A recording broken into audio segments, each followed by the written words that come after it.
नमस्कार, स्वागत है आप सभी का ऑनलाइन एटा फर्स्ट यूट्यूब चैनल पर। इस वीडियो में हम बात करेंगे तमाम भर्तियों की लेटेस्ट अपडेट को लेकर। तो चलिए दोस्तों, वीडियो शुरू करते हैं। जल्दी से कर दो वीडियो को लाइक, साथ में शेयर और चैनल को सब्सक्राइब करना बिल्कुल ना भूलें, जिससे कि इसी प्रकार की ऑथेंटिक जानकारी आप सभी को मिलती रहे। लाइक अवश्य कर देना, साथ में शेयर तो किया ही करें, जिससे कि और भी छात्रों को जानकारी मिले।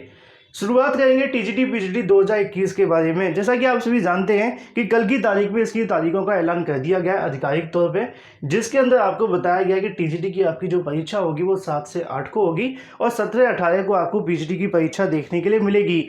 लेकिन जैसा कि मामला आपको पहले भी देखने के लिए मिल रहा था कि टीजीटी और पीजीटी परीक्षा को अगस्त में ना करवा के सितंबर में कराए जाने की जो मांगे वो रखी जा रही थी। अब ऐसे में इसको लेकर जो मांगे वो की जा रही है कि टीजीटी पीजीटी 2021 की एग्जाम की तारीखों में बदलाव किया जाए। जैसा कि आप सभी को ज्ञात होगा, परीक्षा की तारीख आने से पहले यहाँ पे 2 अलग अलग गुटों में अभ्यर्थी बटे हुए थे।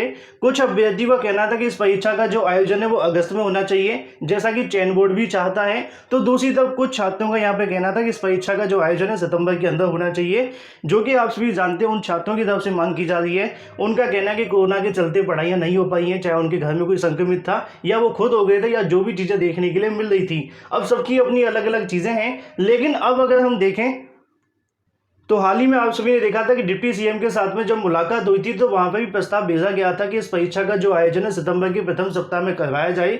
अब ऐसे में यहाँ पे आप सभी देख पाए कि महोदय आप सभी को अवगत करवाना है कि विज्ञापन वर्ष 2021 की परीक्षा तिथि माननीय चयन बोर्ड के द्वारा घोषित की गई है। हजारों प्रतियोगी छात्र और साथ में उनके परिवार कोविड-19 के शिकार हुए हैं तथा लाखों छात्रों की तरफ से इस परीक्षा के नए प्रतियोगी के रूप में शामिल हो रहे हैं। किसी भी परीक्षा की तिथि की घोषणा के समय की अगर देखा जाए तो 60 दिनों का समय दिया जाना चाहिए। विभिन्न भर्ती संस्थाओं के मापदंड रहे, किंतु टीजीटी पीजीटी परीक्षा वर्ष 2021 में इस मापदंड का पालन नहीं किया गया है, जिससे लाखों प्रतियोगी छात्रों के भविष्य को लेकर संकट की स्थिति उत्पन्न हो गई है। माननीय उप मुख्यमंत्री दिनेश शर्मा जी ने भी 60 दिनों का समय पर अपनी सहमति व्यक्त की थी। अतः आप श्रीमान विनम्र प्रार्थना है कि इस संबंध में प्रतियोगी मोर्चा को एक प्रतिनिधि मंडल आपसे मिलना चाहता है। इस गंभीर मुद्दे को लेकर प्रतिनिधि मंडल के माध्यम से अतिशीघ्र मिलने की जो अनुमति प्रदान करें, जैसा कि आप सभी यहाँ पे देख पा रहे हैं।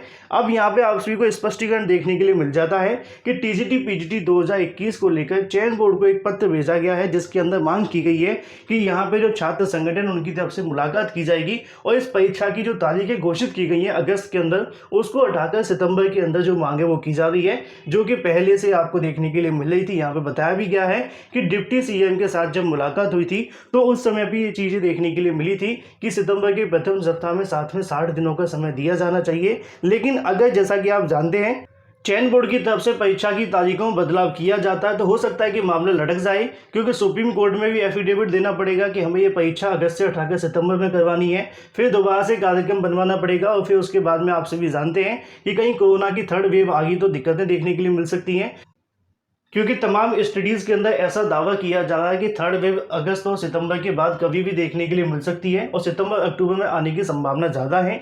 लेकिन फिलहाल टीजीटी पीजीटी 2021 की परीक्षा की तारीख में बदलाव को लेकर चयन बोर्ड में एक बार फिर से बैठक को लेकर जो मांग है वो की गई है, जहाँ पे छात्र संगठनों के माध्यम से अपनी जो बातें वो रखी जाएंगी और इस परीक्षा की तारीख में बदलाव की जो मांग है वो देखने के लिए मिलेगी। अगर कुछ होगा तो आप सभी को बताया जाएगा। ये पत्र हाल ही में भेजा गया है जैसे ही परीक्षा की तारीखों का ऐलान हुआ है। अब चयन बोर्ड इसको लेकर कितना संज्ञान में लेता है, क्या बदलाव होगा या होना चाहिए, कमेंट करके अवश्य बताएं। बाकी जो भी अपडेट होगी ऑथेंटिक आप सभी को इस चैनल के माध्यम से मिलती रहेगी।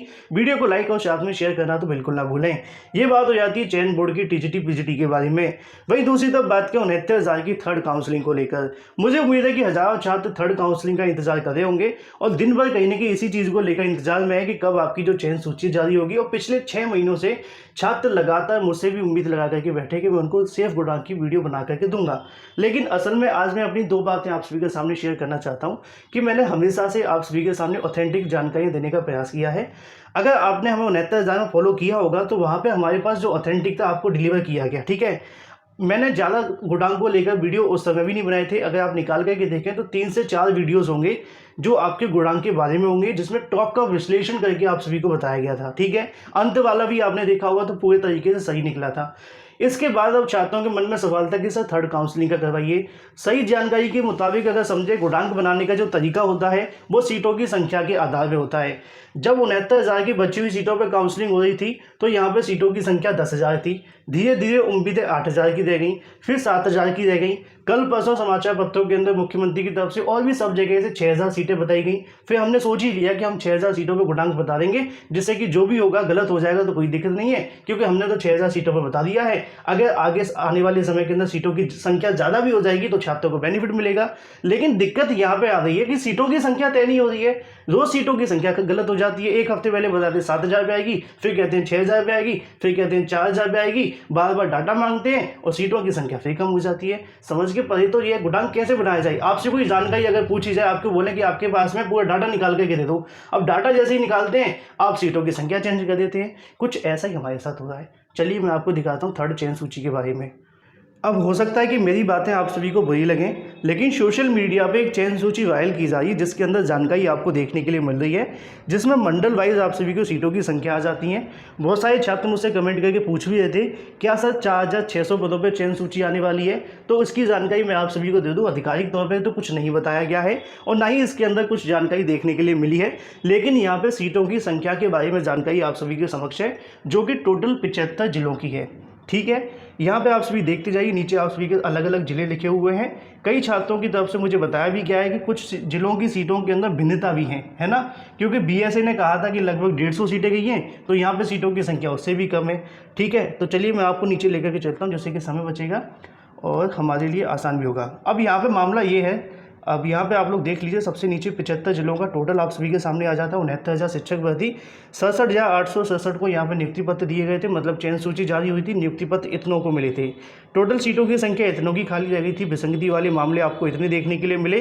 टोटल 62,398 को नियुक्ति मिली और यहाँ पर आप देखेंगे 4,631 सीटें खाली हैं, ऐसा कहना है इस चयन सूची के माध्यम से। मतलब इतने पदों पर चयन सूची जारी की जाएगी। अच्छा, सवाल आप सभी से मैं पूछना चाहता हूँ, हमने आपको बताया कि पहले 10,000 का आंकड़ा, फिर 8 का, 9 का, 7 का, 6 का, 5, अब इसके बाद में 4,600 आप सभी के बीच आ जाते हैं, है ना। अब इसमें यह भी तय नहीं है कि 1133 कब जोड़ेंगी, है ना। 1133 को लेकर भी कुछ नहीं बताया। अब किस पे सिर्फ गुणांक बताएं, 4 पे, 5 पे, 6 पे, है ना। तो दिक्कत ये है कि रोज सीटों की संख्या चेंज कर देते हैं। अब इंतजार के लिए समय भी नहीं बचा है, हम तो आपको आज ही बता देंगे, जो भी 5,000 के समथिंग सीटें हैं उसके अनुसार आपको बता दिया जाएगा। ये 4,631 सीटें हैं, इसके अंदर 1133 जुड़ी हुई नहीं होंगी, मुझे ऐसा पूरा विश्वास है। ठीक है, इसके अलावा वो सीटें आपको देखने के लिए मिलेंगी। अगर इनको हम टोटल करके देखें तो सीटों की संख्या आपके सामने 5800 के समथिंग पहुँच जाती है, जिसमें 1133 सीटें एससी वाले अभ्यर्थियों के लिए हैं और टोटल सिर्फ यहाँ पे आप सभी के सामने सीटों की संख्या आ जाती है 4,631। मतलब कि अब तक आप सभी को जो चीज़ें देखने के लिए मिल रही थी कि लगभग 6,000 पदों पे आपकी भर्ती होगी, उन 6,000 पदों पे भर्ती नहीं होने वाली है। ये जो भर्ती होगी आप सभी की 5,800 पदों पे होगी, जिसमें 1133 सीटें तो एससी वर्ग के अभ्यर्थियों की हैं और बची हुई सीटें आप सभी के समक्ष हैं। मुझे उम्मीद है कि आपके सभी सवालों के जवाब मिल चुके होंगे यहाँ से चयन सूची को लेकर। एक जानकारी मैं आपको और दे दूं कि रियल है कि फेक है, इसकी जानकारी अभी विभाग के माध्यम से नहीं दी गई है।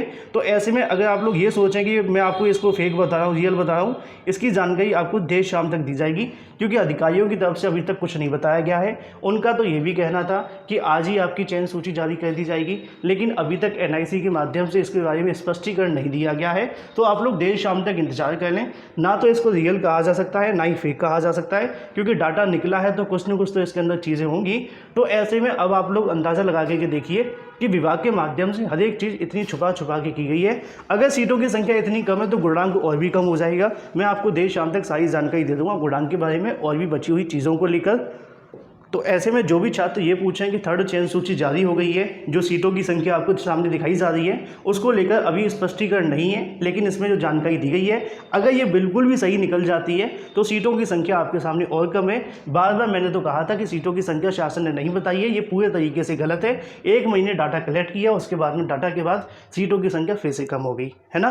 तो ये बात हो जाती है आप सभी के सामने। थर्ड काउंसलिंग को लेकर कट ऑफ के बारे में बता दिया जाएगा, लेकिन ये बदलाव कर करके बार बार कट ऑफ बताएं कैसे, इसको लेकर क्वेश्चन मार्क लगा देते हैं। वहीं दूसरी तरफ बात करें 69,000 के चयनित शिक्षकों की नियुक्तियां रद्द कर दी गई हैं।